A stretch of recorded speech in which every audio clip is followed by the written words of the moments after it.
The village of Gazari lay nestled between rolling hills and thick forests, where whispers traveled faster than the river that ran alongside its edge. It was a place where tradition ruled every thought and action, and the villagers were bound together by an unspoken code of conduct. Those who strayed from the path were quickly reminded of their place.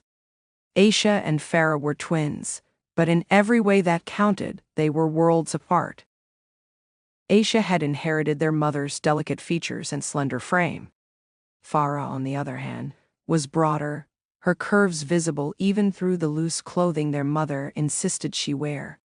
From the moment they could walk, the villagers had begun comparing them. Aisha's footsteps echoed with praise, while Farah's trudged under the weight of insults. Their mother, Rihanna, did little to curb this cruelty.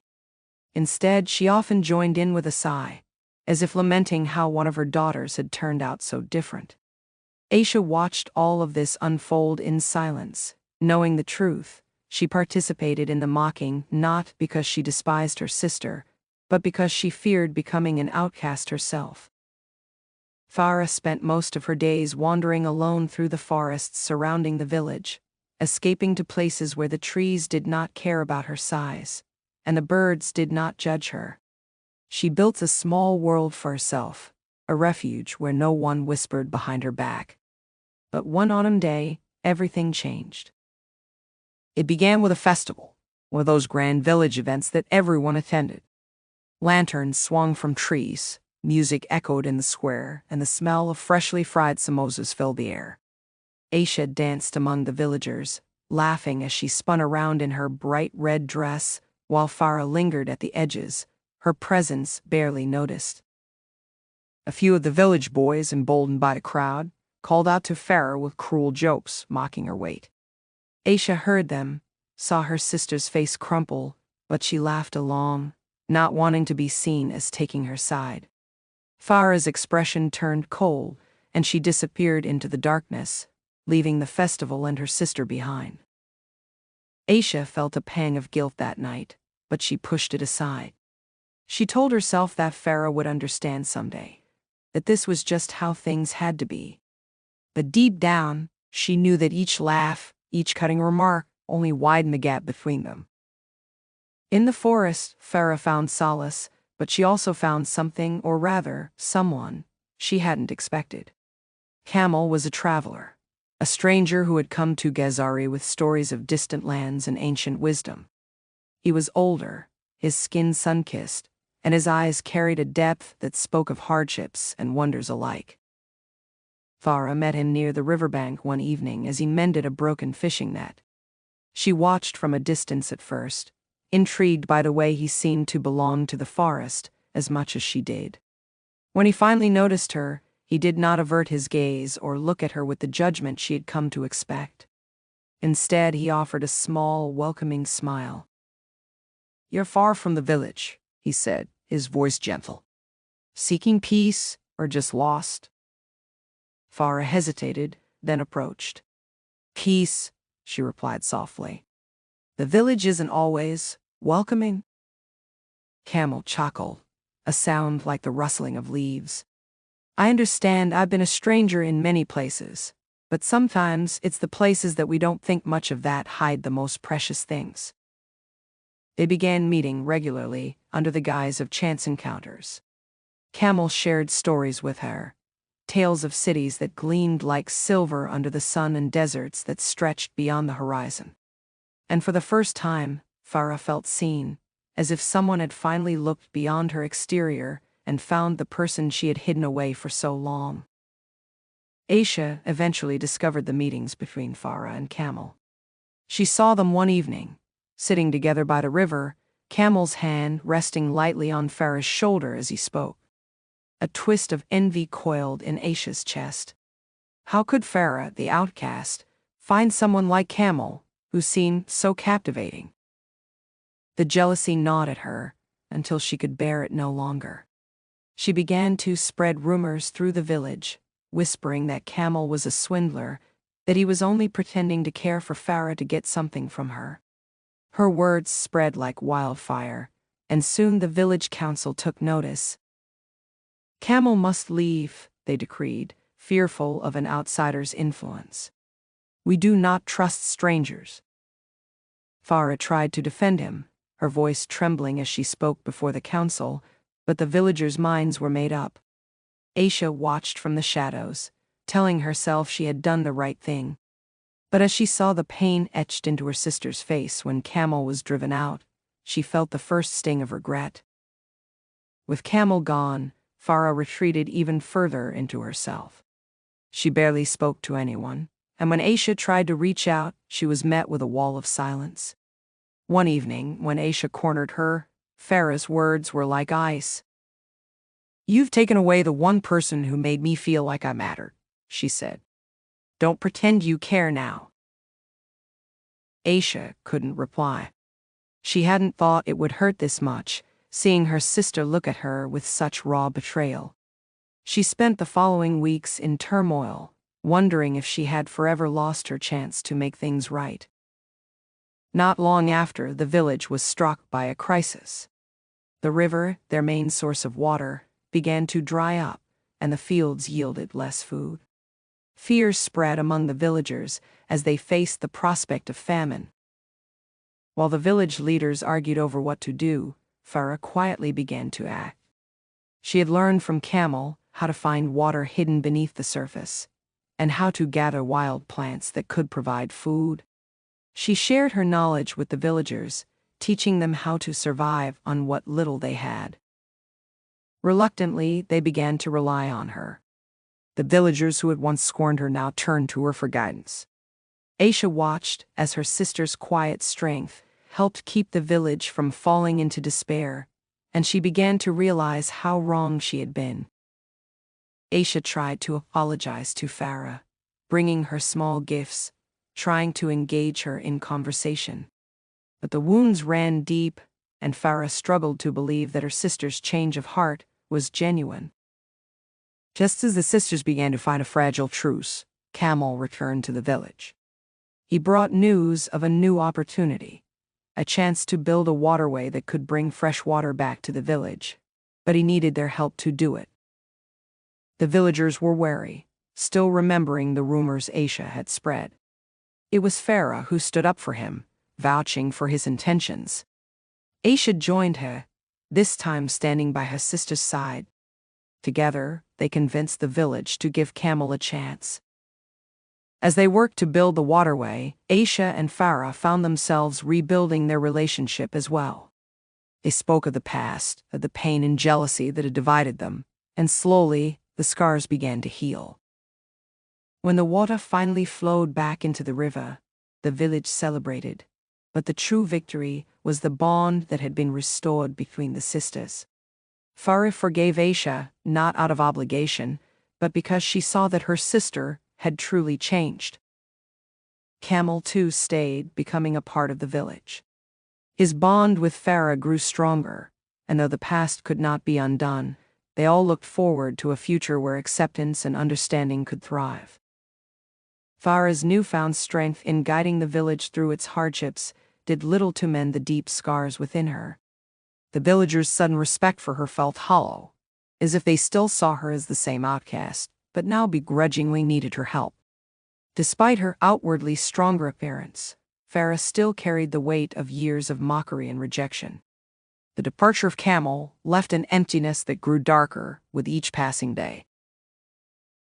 It was during this time that Rahim arrived. He was a widower in his 50s, short and round, with a belly that stretched the buttons of his kurta. He walked with a slow gait, the years of hard labor etched into the creases on his face. Rahim had lived a solitary life, having lost his wife to illness years ago. His need for companionship matched the void in Farah's heart. The village murmured about the mismatch between them.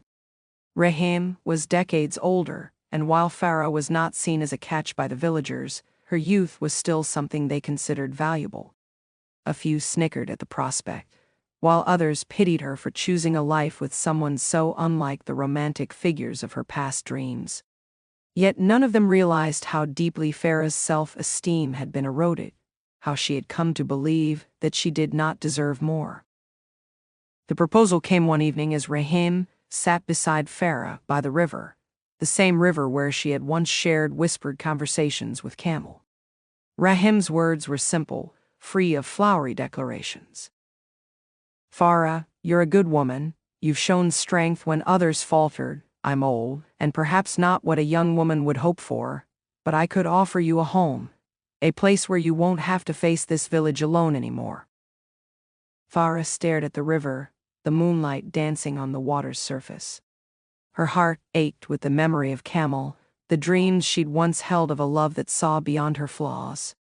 But those dreams had become dust, scattered by the harsh winds of reality. When she looked at Rahim, she saw safety, a kind of predictable stability. It wasn't love, but it was an escape from the fear of being alone forever. She nodded, her voice barely a whisper. Yes, Rahim, I will marry you.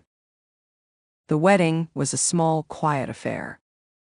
Rahim didn't have much family left, and Farah had pushed away what little connections she had.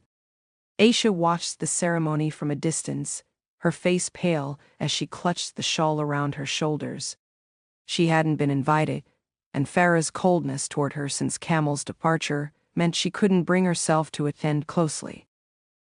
The villagers who once mocked Farah's weight now made her the subject of gossip for different reasons. They speculated about Rahim's motives, wondering if he'd married Farah for the small piece of land her family had left her.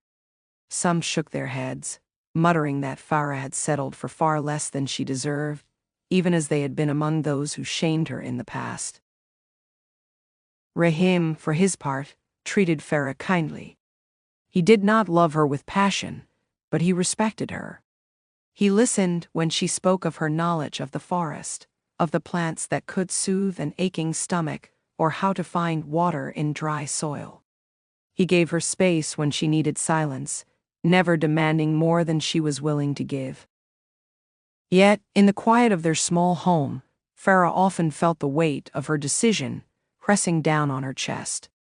She would watch Rahim sleep, his breath coming in slow, labored rhythms, and wonder if she had condemned herself to a life of dull comfort. She told herself that it was enough, that safety and companionship were more important than dreams of romance. But every so often, she would feel a pang, a memory of Kamal's laughter, and she would lie awake, questioning the path she had chosen. Aisha couldn't stay away forever. Seeing her sister bound to a man so much older stirred something in her that she had buried under layers of guilt and shame. She decided to visit Farah, hoping that time had softened the edges of their estrangement. When Aisha arrived at Rahim's home, Farah greeted her with a blank expression. They sat together on the porch, the evening air cool around them, and for a moment it seemed like the silence would swallow them both. I heard about the wedding, Aisha said finally, her voice unsteady. I wanted to say congratulations. Farah's lips tightened into a thin line. Did you come here to mock me like you used to, or have you come to make yourself feel better? Aisha flinched. I know I don't deserve forgiveness, but Farah, I never wanted you to end up like this, marrying someone just because you felt you had no choice. Farah's eyes flashed with anger. You don't understand, Aisha, you never had to. You were always the one they admired, the one they accepted. I had to take what I could get. The bitterness in her voice was sharp, but beneath it, Aisha heard the pain she had caused. Tears welled in her eyes, and for the first time, she let herself feel the full weight of her regret. I wish I could go back, Aisha whispered. I wish I could have been brave enough to stand by you instead of against you, but I'm here now. If you'll have me, I want to help, even if it's too late. Farah looked at her sister, seeing the sincerity in her eyes. For a moment, she felt a flicker of the bond they had once shared as children before the world taught them to be enemies. She softened, if only slightly. It's not too late, Aisha, but it will take time. And so began the slow process of reconciliation. Aisha visited often, helping Farah with chores, bringing small gifts, and sharing stories of her own struggles. Rahim, though reserved, welcomed the connection between the sisters, knowing that Farah needed more than he could give. Despite the budding relationship with Aisha, Farah's inner struggle with her self-worth remained. Rahim's home was peaceful, but it was also a reminder of the compromise she had made. Every day, she wondered if she had made a mistake, if she had settled for a life that wasn't truly hers. The turning point came one winter's night, during a gathering at the village square. Rahim, Aisha, and Farah attended together, though Farah kept her distance from the laughter and the warmth of the bonfire. She watched as the villagers danced, feeling like an outsider even in their midst. As the evening wore on, a young woman approached Farah. She was one of the few villagers who had never mocked her, but neither had she defended her in the past. "You've changed a lot, Farah," she said hesitantly, her voice almost lost in the crackling fire. "I remember when you used to walk these streets with your head down, but now, you've become so strong." Farah felt a lump rise in her throat. She wanted to shout that she wasn't strong, that she had just found ways to hide her pain better. But instead, she only nodded, offering a faint smile. The woman drifted back into the crowd, leaving Farah alone with her thoughts. She realized then that she could no longer blame her situation on others, on Aisha's betrayal, on the villagers' cruelty, or even on Rahim's well-meaning but passionless companionship. The choices she had made were hers, and if she was ever to find true happiness, she had to start believing that she deserved it. Farah returned home that night with a sense of determination she hadn't felt in years. She spoke to Rahim, her words faltering but honest. "Rahim, you've been kind to me, kinder than I expected. But I think I've been hiding behind this marriage, using it to protect myself from facing my fears. I don't want to keep doing that." Rahim listened in silence, his expression unreadable. When he finally spoke, his voice was gentle. "I always knew you deserved more than what I could offer, Farah. If you need to find your own path, I won't hold you back." They agreed to part ways, not as enemies, but as two people who had given each other what they could and now needed to move on. The separation was quiet, and the villagers gossiped again, but this time, Farah felt the strength to ignore their words. Aisha stood by her side, offering support as Farah moved back to the small cottage she had inherited from their parents. In the months that followed, Farah focused on herself. She tended to her small garden, learning to grow her own food. She reconnected with the forest, the place where she had always found peace, and slowly she began to heal. Aisha, too, grew from where she had been before, trapped in guilt and regret. As she supported Farah, Aisha found a new sense of purpose in repairing the broken bond between them. They began to share moments that reminded them of their childhood, before the village whispers had driven a wedge between them. It was during these days that Aisha realized how much she had missed the warmth of her sister's company. Farah's journey wasn't easy, but it was hers. She learned to wake up each day with a sense of determination that didn't depend on others' approval. She spent more time in the forest, rediscovering her love for nature, and began to document the herbal remedies that Kamal had once shared with her, determined to preserve this knowledge. It became a small business. She started selling herbal teas and ointments at the market, gaining a reputation for her skill. The villagers, who had once been her harshest critics, began to see her in a new light. They sought her advice for ailments and came to her for remedies. It wasn't immediate acceptance, but Farah no longer sought their approval the way she once did. She had learned to stand on her own, to find strength in herself, rather than in the validation of others. Aisha watched her sister's transformation with pride, but also with a lingering sadness. She knew that while their relationship had improved, the past could not be erased.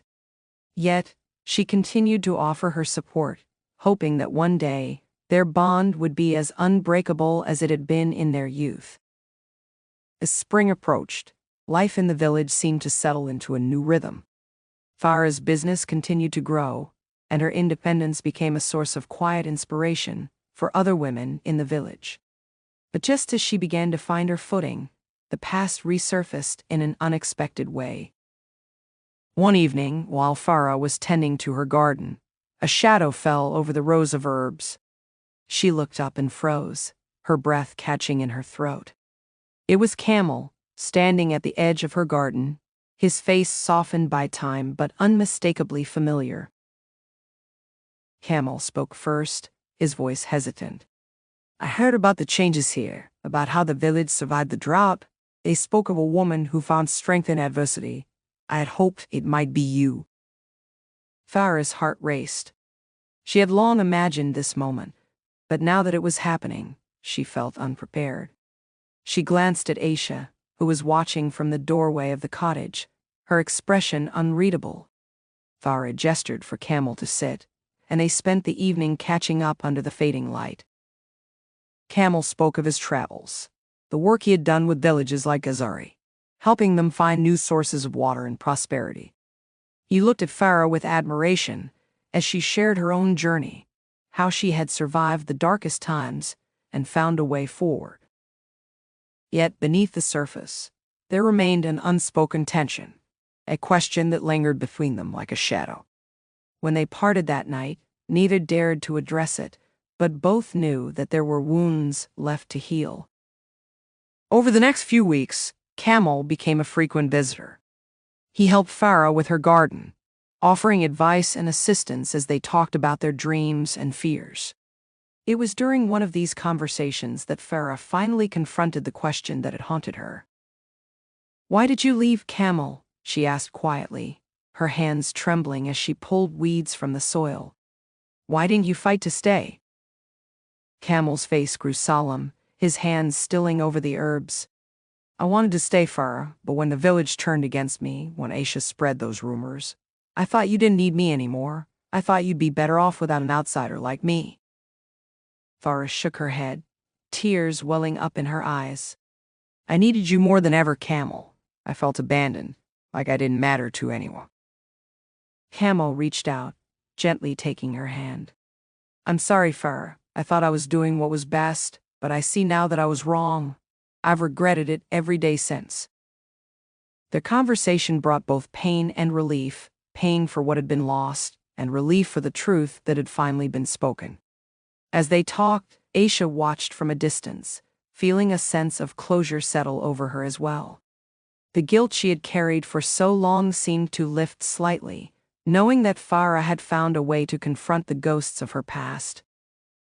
In the weeks that followed, Kamal's presence in the village sparked new possibilities. He proposed plans to further improve the village's water supply, and Farah found herself torn between two paths, one where she continued her independent life, and another where she allowed herself to open her heart again. Kamal's intentions were clear. He wanted to build a life with Farah if she would have him. But he made it clear that he respected her independence, that he wouldn't push her into a decision she wasn't ready for. Farah spent many sleepless nights wrestling with her feelings. She had built a life for herself, had learned to stand on her own, but there was still a part of her that longed for the companionship she had lost. She spoke with Aisha often during this time, finding comfort in her sister's presence. "Do you think I'd be making the same mistake again?" Farah asked one night as they sat together by the fire, the flames casting long shadows across the walls. Aisha shook her head, her voice gentle. "You've changed, Farah. You're not the same woman who felt she had to marry Rahim to prove something. And Kamal isn't Rahim. If you choose to be with him, it's because you want to, not because you think you have to." Farah considered her sister's words, realizing that Aisha was right. The choice was hers now, not one born from desperation or fear.